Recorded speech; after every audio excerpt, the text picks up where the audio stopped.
some Parmesan cheese we just ground up, some bacon, saw the picture of it a second ago. I just kind of broke it apart. We're gonna put it on this buffalo chicken pizza. See how it tastes. All right, this one looks pretty good. Maybe I'll throw a little bit more cheese on it, I don't know. Let's see. Yeah, a couple little sprinkles aren't gonna hurt. Okay. Okay, now for the second one.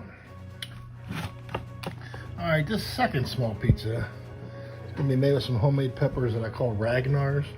That's only because the original batch used a purple jar, like the Vikings, like Ragnar the Viking.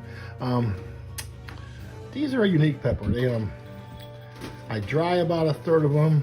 I use a mixture of peppers, and we kind of can them all together in oil. And they're pretty tasty. A little bit hot, but they're pretty tasty. That's going to be on this second.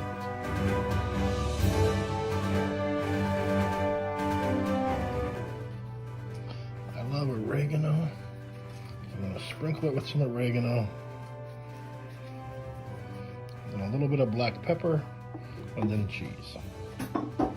Now this is a little bit of a twist other people don't do in their white pizza. I ground up some canned peppers and oil with some garlic, some seasonings. I'm just gonna drizzle a little bit on the top.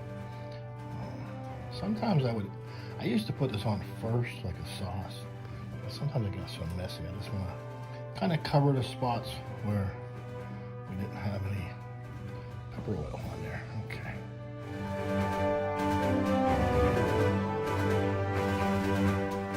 All right, the joint went at 425 for about 10 minutes. Pre-made shells from Durso. Pretty good bakery here in Ohio. All right, they look pretty good. I'm gonna slide them off to this paddle on some cardboard. Keep the drainage from a little bit of grease there. Cheap cheese, I think. All right, give them a couple seconds.